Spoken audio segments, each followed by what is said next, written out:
Hello friends, कैसे आज आप लोग। आज हम लोग जो है क्लास से 10th का जो है संस्कृत का कुछ ऑब्जेक्टिव के बारे में हम लोग क्या चीज करेंगे, बताएंगे। ठीक, इसमें आपको आपका क्या चीज होगा, ऑब्जेक्टिव टेस्ट भी हो जाएगा कि आपको कितने चैप्टर में जो है कितना ऑब्जेक्टिव याद है। ठीक, और किस तरह से आपको जो है याद करने की जरूरत है, ये सब चीज का क्या चीज होगा, आपको आइडिया पता चलेगा। तो हम लोग क्या चीज करेंगे इसमें आपको क्या चीज करना है, हर चैप्टर के कुछ कुछ ऑब्जेक्टिव है, उस ऑब्जेक्टिव को जो है आपको क्या चीज करना है, वीडियो पॉज कर करके क्या आपको क्या चीज करना है, ऑब्जेक्टिव बना लेना है। उसके बाद लास्ट में उसका आंसर क्या चीज कर लेना है, चेक कर लेना है, जिससे आपको ये पता चल जाएगा कि किस चैप्टर में आपको कितना ऑब्जेक्टिव क्या चाहिए याद है, जिससे टेस्ट योर सेल्फ हो जाएगा। ठीक, तो हम लोग क्या चीज करते हैं इसमें संस्कृत जो है, हम लोग क्या चीज करते हैं ऑब्जेक्टिव क्वेश्चन को शुरू करते हैं।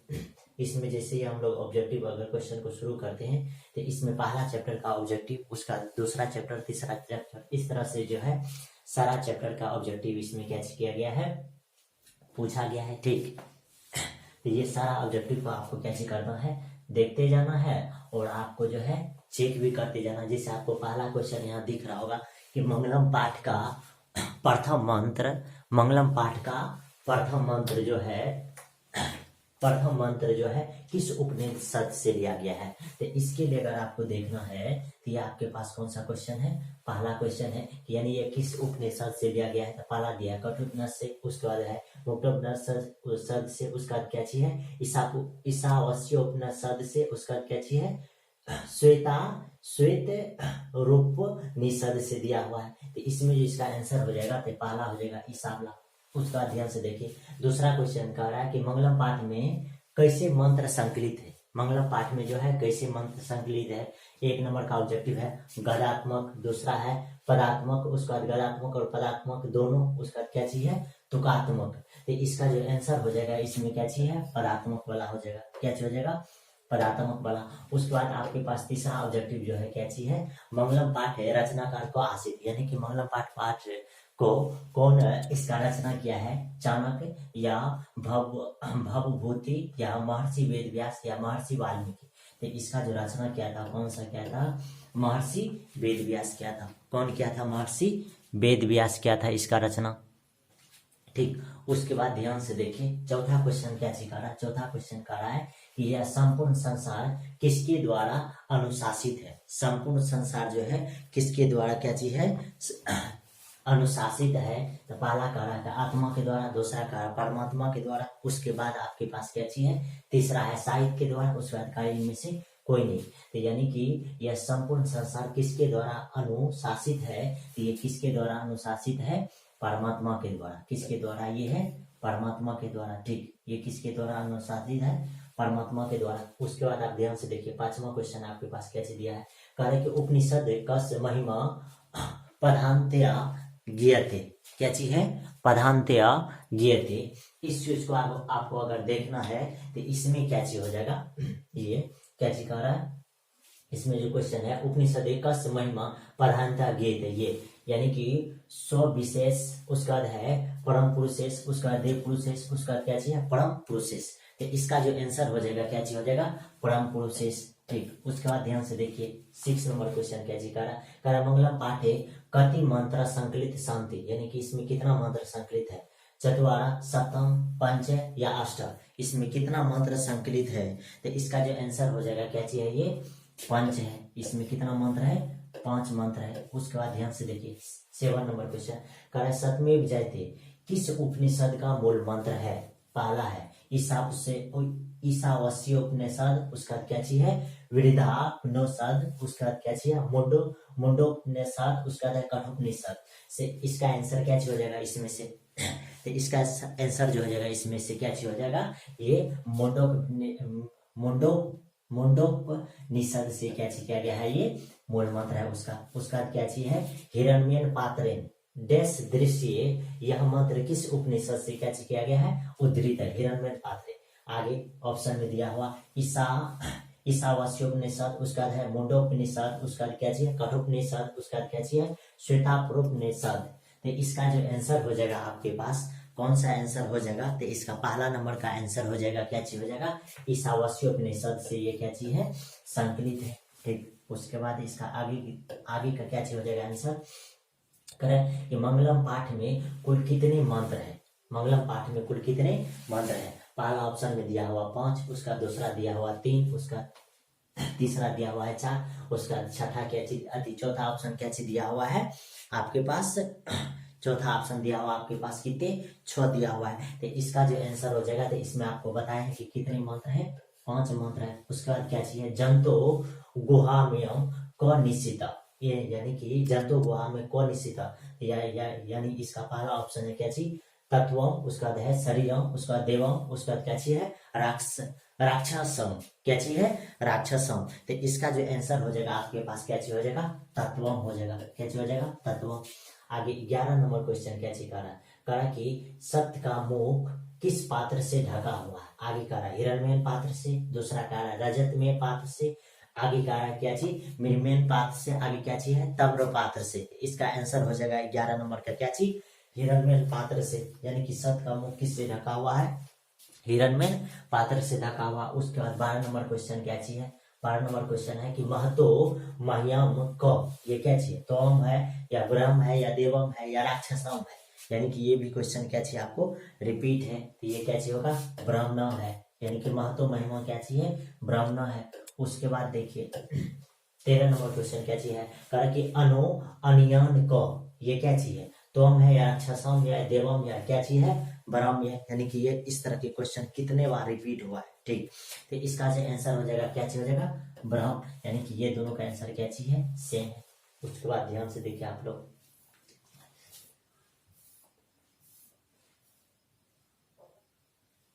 उसके बाद फिर यहाँ 14 नंबर क्वेश्चन में क्या चीज करा कि किम जियम न प्रोपिनति, कह रहा है कि किसकी विजय नहीं होती है, कह रहा सत्य की असत की धर्म की, आगे कह रहा सत्य और असत दोनों की। इसका आंसर आप लोग बताइए तो क्या चीज हो जाएगा, इसका आंसर आप बताइए। इसका आंसर आपको पता है कि कह रहा है कि किसकी विजय नहीं होती, तो आपको पहले से पता होगा कि असत की विजय नहीं होती है, ये तो सबको पता है कि किसकी विजय नहीं होती है, यानी कि असत की विजय नहीं होती है। आगे क्वेश्चन क्या चीज कह रहा है कि क महतो मह्यम आसित, यानी कि किसका महिमा, कह रहा है कि ब्रह्म का या आत्मा का परमात्मा का या क्या चीज कह रहा है संसार का, क्या चीज कह रहा है संसार का। तो इसमें आपको पता है क्या चीज होगा ब्राह्मण हो जाएगा। उसके बाद क्या चीज कह रहा है किम जयते, यानी किम जयते यानी सत्यम या असत्यम या क्रोधम या मोह, यानी कि कौन चीज चाहते हैं, यानी पहला है सत्यम, दूसरा असत्यम क्रोधम या मोह।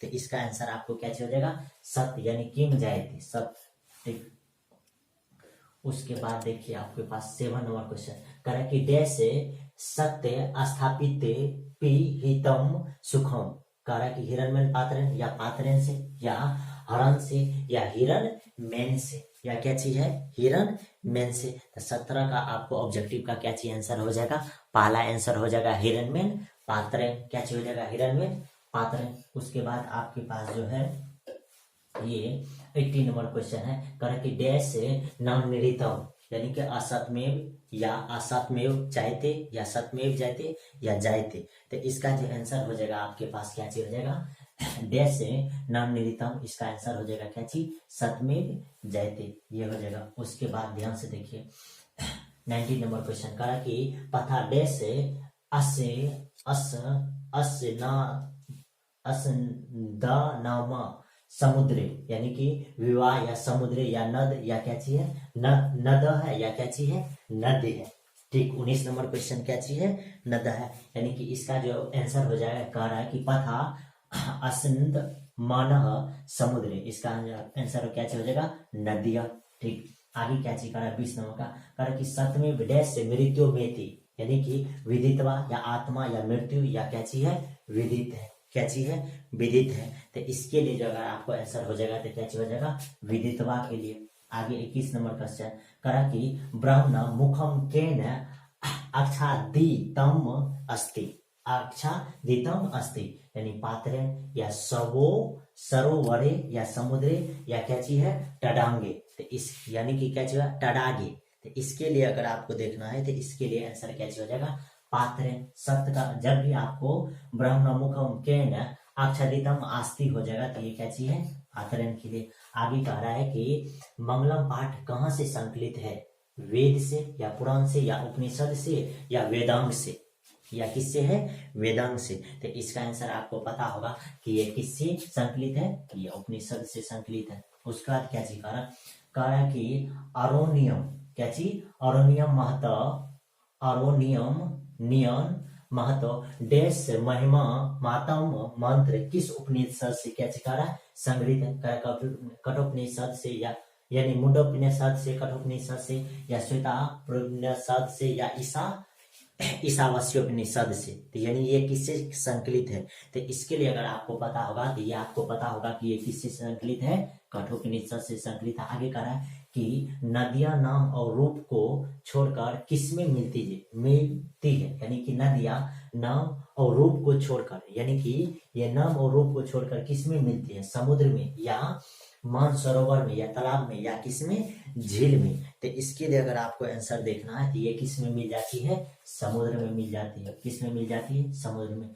आगे कह रहा है कि महान से भी महान क्या है, महान से भी महान क्या है, आत्मा, देवता या ऋषि या दानव। आपको पता होगा कि महान से भी महान आपका क्या चीज है, आत्मा है। आपका क्या चीज है, आत्मा है। आगे क्या चीज कह रहा है, छोटे से भी छोटा और बड़े से भी बड़ा क्या है, छोटे से भी छोटा और बड़े से भी बड़े क्या है। तो ये आपके पास जो इसका आंसर हो जाएगा, ये क्या चीज है, आत्मा, यानी कि जितना छोटा है उतना क्या चीज है, बड़ा भी है। आगे कह रहा है कि नदियां समुद्र में कैसी मिलती है, नाम को छोड़कर या रूप को छोड़कर, या कह रहा है नाम और रूप के साथ, या कह रहा है नाम और रूप को छोड़कर। तो 27 नंबर क्वेश्चन का आंसर आपको क्या चीज हो जाएगा, ये क्वेश्चन देखिए यहाँ लिखा हुआ है कि कह रहा है कि नदियां नाम और रूप को छोड़कर किस में मिलती है, तो समुद्र में। तो यानी इसका आंसर क्या हो जाएगा, नाम और रूप को वह क्या करती है, छोड़ती है, साथ तो नहीं रहती है। करा नाम को छोड़कर, नाम तो अकेला नहीं छोड़ता है, करा रूप को छोड़कर दोनों चीज छोड़ता है, इसीलिए तीनों आंसर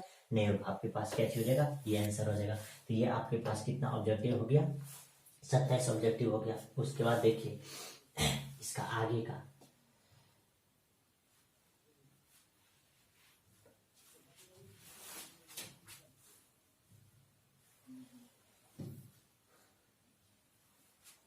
उसके बाद ये आपके पास कौन सा चैप्टर है, दूसरा चैप्टर है पाटलिपुत्रम, यानी पाटलिपुत्र व्यवम। ये कौन सा चैप्टर है, दूसरा चैप्टर है पाटलिपुत्र व्यवम। यानी कि पहला चैप्टर में आपके पास कितना ऑब्जेक्टिव था, 27 ऑब्जेक्टिव था। आई होप आपको पता चला होगा कि कितना ऑब्जेक्टिव आपको क्या चाहिए, याद है। अब हम लोग क्या चीज कर रहे हैं, दूसरे लेक्चर के बारे में हम लोग डिस्कस कर रहे हैं।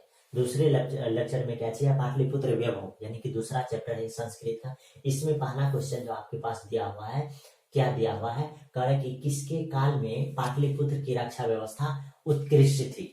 किसके काल में पाटलिपुत्र यानी कि पाटलिपुत्र की रक्षा व्यवस्था क्या चीज थी, उत्कृष्ट थी। चंद्रगुप्त मौर्य के समय में, किसके समय में, चंद्रगुप्त मौर्य के समय में, या कह रहा कि चंद्रगुप्त के, या क्या कह रहा कि कुमारगुप्त, या इनमें से कोई नहीं, या क्या चीज कह रहा है, इनमें से कोई नहीं। तो आपको पता होगा कि रक्षा व्यवस्था जो है उत्कृष्ट था किसके अधीन में, तो चंद्रगुप्त मौर्य के अधीन में। किसमें था, चंद्रगुप्त मौर्य के शासन काल में। आगे देखिए, कहा कि वृद्धि काले पाटलिपुत्र से नगरस नाम किम, यानी वृद्धि काल यानी बुद्ध काल, ये क्या चीज है, बुद्ध काल में पाटलिपुत्र नगरस नाम किम, यानी क्या चीज था बुद्ध काल का, पाटलिग्राम या पटना या पाटलिग्राम या क्या चीज है, पुष्पपुरम है। क्या चीज है, पुष्पपुरम है। तो इसका आंसर आपको पता होगा कि इसका जो आंसर हो जाएगा क्या चीज हो जाएगा, पाटलिग्राम हो जाएगा। क्या चीज हो जाएगा इसका आंसर, पाटलिग्राम हो जाएगा।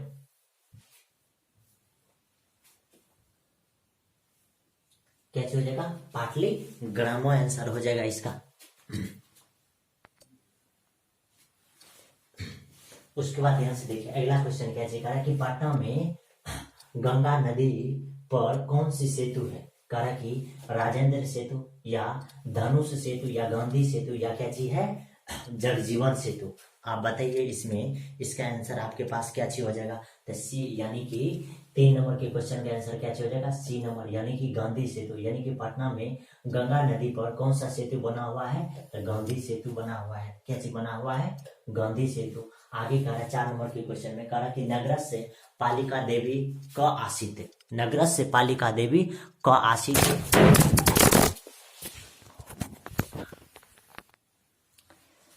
तो ध्यान से देखिए इसमें क्या चीज है, 4 नंबर क्वेश्चन क्या चीज दिया हुआ है। 4 नंबर क्वेश्चन आपके पास दिया हुआ है कि नगरस पालिका देवी को आसित, पाला दिया है पटन देवी, या क्या चीज दिया है दुर्गा देवी, आगे क्या चीज कह रहा है कि शीतला माता, आगे D number object, D number क्या चीज कह रहा है सरस्वती। तो नगरस पालिका देवी को आसित क्या चीज है नगरस पालिका में। तो 4 नंबर का जो आपके पास आंसर हो जाएगा पहला हो जाएगा क्या चीज पटन देवी। उसके बाद 5 नंबर का क्वेश्चन क्या चाहिए, कह रहा कि कुटनी में काव्यस रचनाकार कौन, यानी कि इसका रचनाकार कौन है, समुद्रगुप्त है, या कह रहा है दामोदर गुप्त है, या कह रहा है चंद्रगुप्त है, या क्या चीज कह रहा है मेगा आस्थानिज कह रहे थे। इसके लिए आंसर क्या हो जाएगा 5 नंबर का आपके पास, यानी कि इसका रचनाकार कौन है तो दामोदर गुप्त है। इसका रचनाकार क्या चीज है दामोदर गुप्त है। उसके बाद ध्यान से देखिए 6 नंबर ऑब्जेक्टिव में क्या चीज कह रहा है, कह रहा है कि काश्य महापुरुष से जन्म स्थानम पाटलिपुत्र आस्ति। ठीक, इसके लिए क्या चाहिए गुरु नानक से, आगे कह रहा है कि क्या चीज राजा राम मोहन राजस, आगे कह रहा है कि महावीरस, आगे क्या चीज कह रहा है गुरु गोविंद सिंह से, यानी कि काव्य महापुरुष जन्म स्थान पाटलिपुत्र आस्थित, यानी किस महाकवि का जन्म स्थान कहाँ है पाटलिपुत्र में है, यानी गुरु नानक का, या राजा राम मोहन का, या महावीरस का, या क्या चीज है गुरु गोविंद सिंह का। तो इसके लिए अगर आपको आंसर हो जाएगा तो आपको पता होगा कि ये किसका जन्म स्थल है तो गुरु गोविंद सिंह का, किसका है गुरु गोविंद का। उसके बाद ध्यान से देखिए 7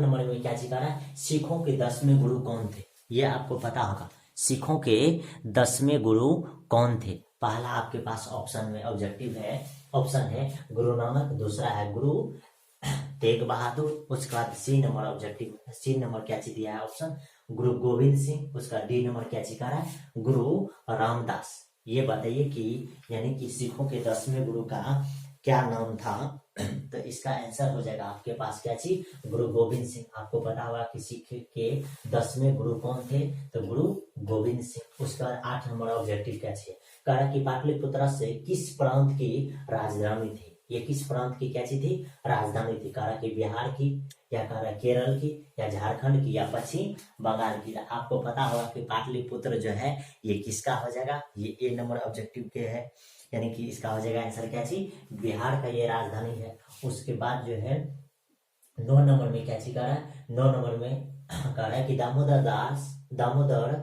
गुप्त ने किस काव्य की रचना की, यानी कि दामोदर जो है किसकी रचना की थी, काव्य मीमांसा की, या मुद्राक्षस की, या क्या चाहिए मृक्ष टिक्की, या कुटनीमत, क्या चाहिए कुटनीमत इसकी। तो ये यानी कि ये चारों में किसकी रचना की थी, काव्य मीमांसा का, या मुद्राक्ष का, या क्या चीज है मृक्ष कटिक का, या क्या चीज है कुटनीमतम का, यानी कि ये चारों में किसकी रचना की थी। तो ये आपको पता है कि ये किसकी की थी कुटनीतम का रचना की थी, कौन दामोदर गुप्त ने। उसके बाद 10 नंबर में क्या चीज रहा है कि काव्य मीमांसा नामक ग्रंथ जो है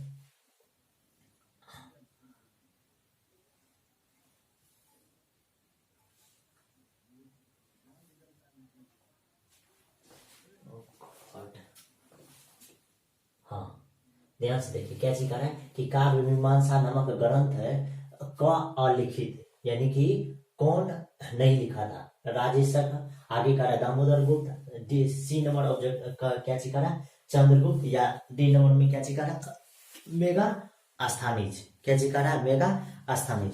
इसके लिए अगर आप देखिएगा तो काव्य मीमांसा नामक ग्रंथ का अलिखित कौन नहीं लिखा था, तो ये क्या चीज है राजशेखर। उसके बाद क्या चीज है राजज्ञा अशोक से समय अस्य नगरस एवं क्या चीज है कीदृशम आसित, यानी कि ये अशोक के समय में जो है नगर का वैभव कीदृशम आसित, यानी दृश्य कैसा था, विप्र, आगे क्या चाहिए असमृद्धम, क्या क्या चाहिए समृद्धम, या कह इनमें से कोई नहीं। तो इसके लिए आपके पास क्या चीज हो जाएगा, इसके समय में जो था ये क्या चीज था समृद्धम था। उसके बाद ध्यान से देखिए 12 नंबर का क्या चीज कह रहा है कि मेगा स्थानीज पटना किसके समय में आया था, कह रहा कि अशोक के समय में, या मुगल वंश के समय में, या चंद्रगुप्त मौर्य के समय में, या अंग्रेजों के समय में। किसके समय में आया था। तो इसके लिए अगर आपको आंसर हो जाएगा, तो इसके लिए आंसर हो जाएगा ये किसके समय में आया था, तो ये चंद्रगुप्त मौर्य के समय में आया था। आगे कह रहा है कि पाटलिपुत्र पटना के नाम से कब से प्रसिद्ध हुआ था।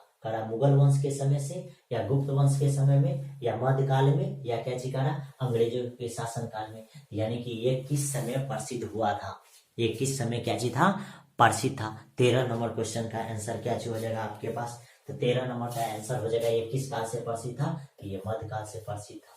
किस काल से प्रसिद्ध था, तो ये मध्यकाल से प्रसिद्ध था। उसके बाद ध्यान से कहा, देखिए 14 नंबर क्वेश्चन कहा कि पाटली पटल पुष्पों की पुतलिका रचना के आधार पर पटना का कौन सा नाम है। पुष्पपुर, आगे कहा कुसुमपुर, आगे सी नंबर में क्या चिकारा पाटली पुत्र, आगे डी नंबर में क्या चिकारा पटना। तो इसके लिए आप अगर देखिएगा कि पटल पुष्पों की पुतलिका रचना के आधार पर पटना का जो नाम था पाटलिपुत्र नाम था। क्या चीज नाम था, पाटलिपुत्र नाम था। ये हुआ 14 ऑब्जेक्टिव। उसके बाद ध्यान से देखिए इधर,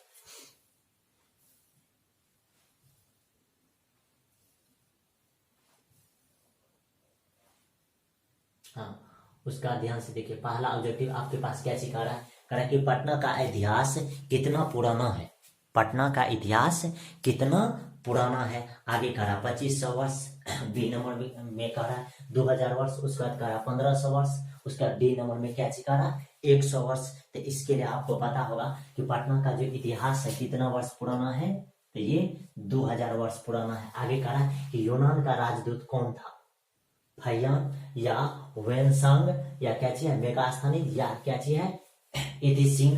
यानी कि ये चारों में आपके पास क्या आंसर हो जाएगा, तो यानी कि यूनान का राजदूत कौन था, तो मेगास्थानिक था। कौन था, मेगास्थानिक। उसके बाद ध्यान से देखिए क्या चीज कह रहा कि कौमुदी महोत्सव किस ऋतु में मनाया जाता है, वसंत ऋतु में, या वर्षा ऋतु में, या ग्रीष्म ऋतु में, या क्या चीज कह रहा शरद ऋतु में। तो यानी कि ये किस ऋतु में मनाया जाता है, ये शरद ऋतु में मनाया जाता है। उसके बाद ध्यान से देखिए कह रहा कि पटना नगर की पालिका देवी कौन है। पटना नगर की पालिका देवी कौन है, शीतला देवी या काली या क्या चीज है पटन देवी या क्या चीज है गौरी है। उसका देखिए 19 नंबर में कह रहा है कि यानी कि इसका आंसर क्या चीज हो जाएगा बताइए। पटना नगर की पालिका देवी कौन थी, शीतला देवी या काली देवी या क्या चीज है पटन देवी या क्या चीज है गौरी है। तो इसके लिए अगर आप देखिएगा तो ये क्या चीज हो जाएगा इसका पटन देवी। उसका 19 नंबर में कह रहा है कि बिहार से कासिम नगरे गोलगिरी में स्थित, यानी कि बिहार में गोल घर जो है कहाँ आसित है, कह रहा है पाटलिपुत्र नगरे या क्या चीज कह रहा है फहरपुर ग्राम में। आगे कह रहा है सासाराम नगरे, आगे कह रहा है बक्सर नगरे। यानी ये पता होगा कि आपको कि गोलगिरी हम जो है ये कहाँ चीज है पाटलिपुत्र नगरी में है। कहाँ है ये पाटलिपुत्र नगरी में है। ठीक, कहाँ है ये पाटलिपुत्र नगरी में है। ठीक, ये ए नंबर आंसर हो जाएगा इसका। उसका बाद क्या चीज कह रहा है 20 नंबर कह रहा है गुरु गोविंद सिंह का जन्म स्थल कहाँ है, पाटलिपुत्र या क्या चीज है कलिंगम। आगे कह रहा है कि उत्कल प्रांत में, या कह रहा है इनमें से कोई नहीं। आपको ये भी पता होगा कि गुरु गोविंद सिंह का जन्म जो हुआ था वह कहाँ हुआ था, पाटलिपुत्र में हुआ था। ठीक, किसमें हुआ था, पाटलिपुत्र में। आगे कह रहा है कि परी भूतपुरंद स्थान किस संज्ञा किसे दी गई, किसको संज्ञा दी गई थी इसका, पाटलिपुत्र नगर को, या गुप्त वंश को, या बुद्ध को, या मुद्राक्षस को। यानी कि इसमें इस चैप्टर का पहला सबका आंसर क्या हो जाएगा पाटलिपुत्र नगर को ये संज्ञा दी गई इसका। आगे कह रहा है 22 नंबर में कह रहा कि सरस्वती का कुलगिरी कौन सा महानगर था।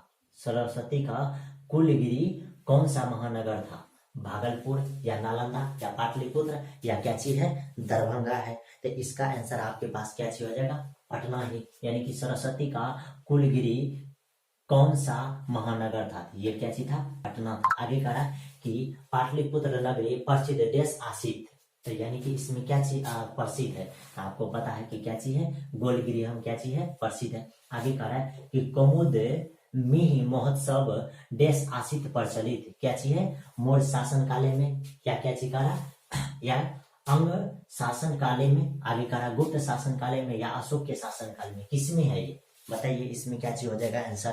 तो इसके लिए आपको हो जाएगा क्या चीज, कौमुदी महोत्सव जो है ये किस में हो जाएगा, गुप्त शासन काल में है। आगे 25 नंबर का क्या चीज है, कह कि पाटलिपुत्र वैभव पाठ में किस शहर का वर्णन है, भागलपुर का या वाराणसी का या पटना का या क्या चीज है, इलाहाबाद का। तो 25 नंबर का आंसर आपके पास क्या चीज हो जाएगा, तो ये किसका वर्णन किया गया इसमें, ओनली वन पटना के बारे में। ठीक, आगे देखिए 26 नंबर में क्या चीज कह रहा है कि कालचक्र के कारण कितने वर्ष तक महाकाल में पटना की स्थिति जर्जर रही, कह रहा कि 500 वर्ष तक, कह रहा 1000 वर्ष तक, कह रहा 200 वर्ष तक या 3000 वर्ष तक। तो इसका आंसर बताइए आपके पास क्या चीज हो जाएगा। ठीक, तो इसका आंसर आपके पास क्या चीज हो जाएगा, 1000 वर्ष तक क्या चीज था, इसकी स्थिति जर्जर थी। क्या चीज थी, जर्जर थी। आगे कह रहा है कि पटना शब्द किस शब्द से बना है, पटन देवी से या पाटली से या पतन से या क्या चीज है, पाटन से, किससे बना है, इस ये बताइए, सबसे आसान क्वेश्चन है। तो इसका आंसर आपके पास क्या चीज हो जाएगा, पतन। इसका आंसर क्या चीज हो जाएगा, पतन। आंसर क्या चीज हो जाएगा, पतन से। किससे हो जाएगा, पतन से। लास्ट क्वेश्चन है, कहा गुरु गोविंद सिंह किस धर्म के गुरु थे, हिंदू या जैन या बौद्ध या क्या चीज, सिख। तो इसका आंसर आपके पास क्या चीज हो जाएगा, ये किस धर्म के थे, ये सिख धर्म के थे। कौन से धर्म के ये थे, सिख धर्म के थे। कौन से धर्म के थे ये, सिख धर्म के। उसका आगे का ऑब्जेक्टिव देखिए, कह कि पाटलिपुत्र किस नदी के किनारे अवस्थित है, कह गंगा या सोन या पुनपुन या गंडक। तो यानी इसका आंसर हो जाएगा किसके नजदीक है, तो गंगा के नजदीक है। किसके नजदीक है ये, तो गंगा के नजदीक है। ठीक, ये किसके नजदीक है, गंगा के नजदीक है। उसका अधिकार है कि राजशेखर प्रमुख काव्य ग्रंथ, यानी कि राजशेखर का प्रमुख काव्य ग्रंथ जो है कौन सा है, राजशेखर का प्रमुख काव्य ग्रंथ कौन सा है, तो काव्यमीमांसा ये है। पहला क्या चीज, पाटलिपुत्रम किस नदी के किनारे अवस्थित है, ये आपको पता है, गंगा नदी का। तो इसमें जो है ये 2 चैप्टर था, तो ये 2 चैप्टर का आपके पास क्या चीज बताया गया है, ऑब्जेक्टिव बताया गया है। तो आई होप आपको कुछ ना कुछ इसमें जरूर सीखने के लिए मिला होगा। ठीक, तो आई होप इस लेक्चर को हम लोग क्या चीज कर रहे हैं, खत्म कर रहे हैं।